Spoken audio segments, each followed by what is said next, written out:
أعوذ بالله من الشيطان الرجيم. بسم الله الرحمن الرحيم. الحمد لله وكفى السلام على عباده الذين اصطفى.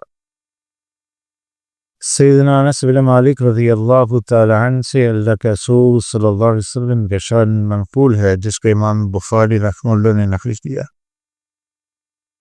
کہ لا یتمنین احدکم الموت من ضر اصابہ، کہ تم میں سے کوئی شخص اگر کسی بیماری میں مبتلا، آزمائش میں مبتلا ہو جائے تو موت کی طلب نہ کرے، تمنا نہ کرے۔ فَإِنْ كَانَ لَا بُدَّ فَائِلًا فَلْيَقُلْ، اگر انتہائی مجبور ہو بھی جائے تو پھر یوں کہے اللہم احینی ما کانت الحیات خیرا لی وتوفنی اذا کانت الوفاة خیرا لی۔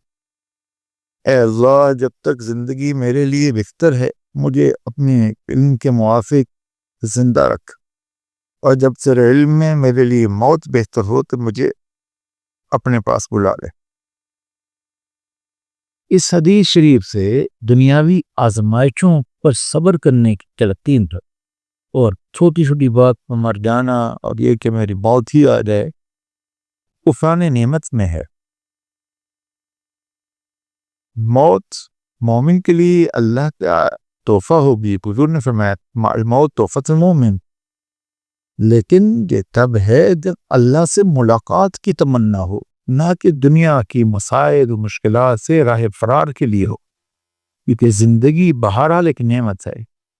حدیث میں ہے کہ ایک صحابی نے خواب دیکھا کہ دو مسلمان اکٹھے ایمان لائے، دو لوگ اکٹھے ایمان لائے، ایک ہمت والے تھے، جہاد میں شریک ہوئے، فوت ہو گئے، شہید ہو گئے، دوسرے 1 سال بعد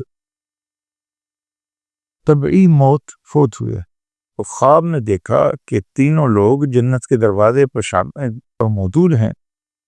تھوڑی دیر کے بعد جنت کا بلا فرشتہ آیا اور ان صاحب کو جنت میں پہلے لے گیا جو 1 سال کے بعد انتقال کرے، طبعی موت فوت ہوئے۔ اور کچھ دیر کے بعد کھایا اور پھر کچھ صحابی کو ساتھ لے گیا، مسلمان کو، کہ شہید ہوئے تھے، اور مجھے کہہ دیا گیا کہ ابھی تمہارا وقت نہیں ہے۔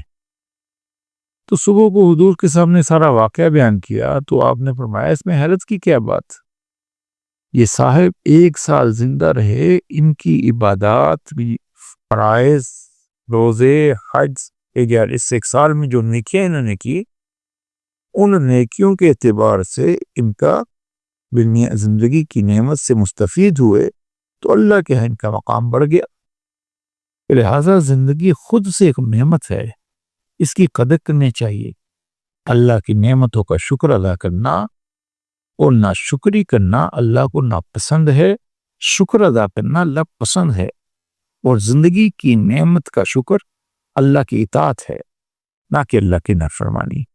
اللہ ہم سب کو کی نظام والی زندگی عنایت فرمائے، یہ نافرمانی والی زندگی سے اللہ ہم سب کی حفاظت فرمائے۔